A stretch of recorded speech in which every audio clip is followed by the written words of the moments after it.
అందరికీ నా హృదయపూర్వక నమస్కారాలు. జనసేన పార్టీ 12వ ఆవిర్భావ దినోత్సవ శుభాకాంక్షలు. మన అధ్యక్షులు గౌరవ ఆంధ్రప్రదేశ్ రాష్ట్ర ఉప ముఖ్యమంత్రి శ్రీ పవన్ కళ్యాణ్ గారు ఎంతో ఉన్నత విలువలతో సమాజంలో మార్పు తీసుకురావాలనే లక్ష్యంతో జనసేన పార్టీని స్థాపించారు. నాటి నుండి ఈ రోజు వరకు ఎన్నో ఒడిదుడుకులు ఎదుర్కొన్న ఎంతోమంది వ్యక్తిగతంగా విమర్శలు చేసి ఆయన మనోస్థైర్యాన్ని దెబ్బతీయాలని చూసినా సరే పట్టుదలతో నిలబడి మనల్ని ముందుండి నడిపించారు. ఆయన పోరాట ఫలితంగా ఈరోజు జనసేన పార్టీ 100% స్ట్రైక్ రేట్ సాధించి చరిత్ర సృష్టించి అధికారంలో భాగస్వామ్యం అయ్యేలా చేసింది. నేను ఎప్పుడు చెప్పే విషయమే మళ్ళీ చెప్తున్నాను.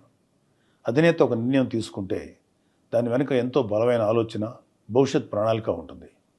ఒక జన సైనికుడిగా ఆయన ఆదేశాలు పాటించడమే మన కర్తవ్యం.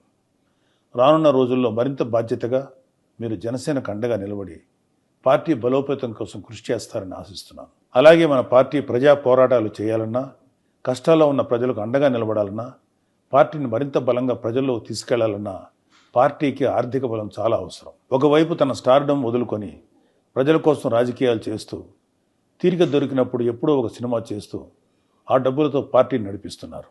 అలాగే ఎంతోమంది నిస్వార్థ జన సైనికులు నా సేన కోసం నా వంతు అంటూ సమాజం పట్ల బాధ్యతతో ఇస్తున్న విరాళాలతో పార్టీని నడిపిస్తున్నారు.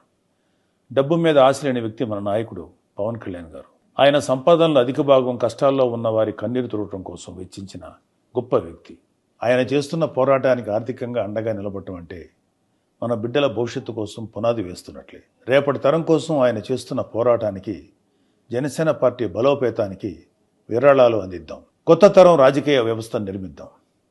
నేను నా జనసేన కోసం విరాళం ఇస్తున్నాను. మరి మీరు? జై జనసేన, జై హింద్.